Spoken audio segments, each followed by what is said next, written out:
With all the talk of the government shutdown in D.C., it might be easy to forget that there's a Senate race going on in New Jersey.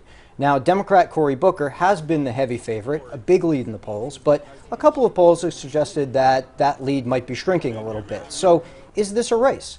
I'm here with Scott Conroy, national political reporter for Real Clear Politics, who's been out on the campaign trail in New Jersey with challenger Steve Lonegan, as well as Cory Booker. So, Scott, is there drama here?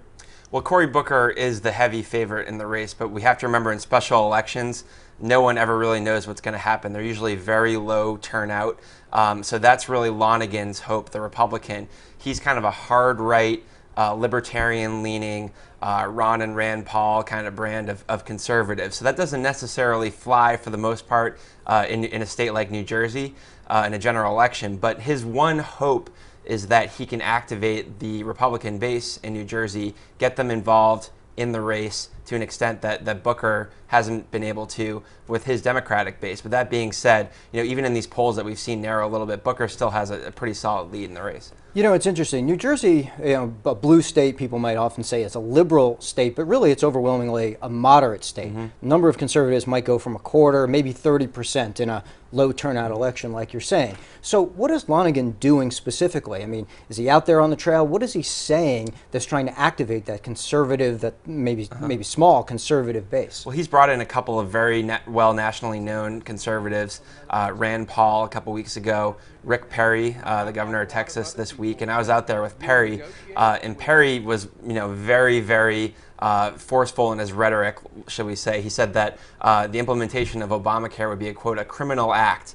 And he was up there with Lonegan. They were talking about the government shutdown in pretty stark terms. Lonegan was saying, if we're going to have this battle, let's have it. Republicans in Washington hold the line. So he's trying to be very, very hard right, not moving to the middle at all, and really just trying to drum up a lot of enthusiasm, make this a referendum on the right about the Obama administration, and hope that his base comes out in bigger numbers than Cory Booker's base. And, well, we can't talk about New Jersey without talking about the governor, Chris Christie. Where is he in all this? Well, Christie has endorsed Lonegan, but he's been very careful not to actually actively campaign with him. He's not raising money for Steve Lonegan. He doesn't want to tie himself to someone who a lot of people in New Jersey see as kind of a hard right conservative. Chris Christie wants to rack up a huge margin of victory in his own re-election campaign in November, and that hopefully, in his mind, will springboard him to the 2016 Republican presidential race. He'll have a great talking point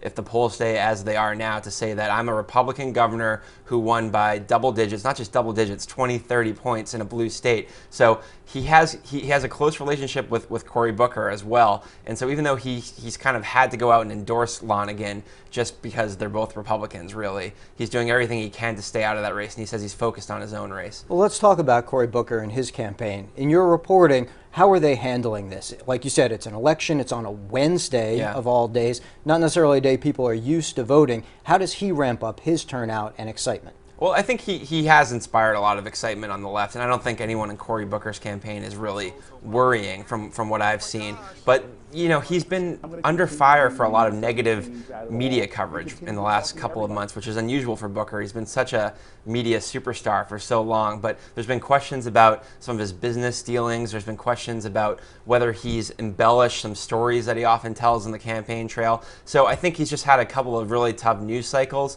but in the end, as I said, they still feel pretty confident. Democrats, I think, in the big cities where he has to rack up huge margins, they're hoping that they will turn out in this race. All right. Scott Conroy, Real Clear Politics. I'm Anthony Salvanto for CBS News.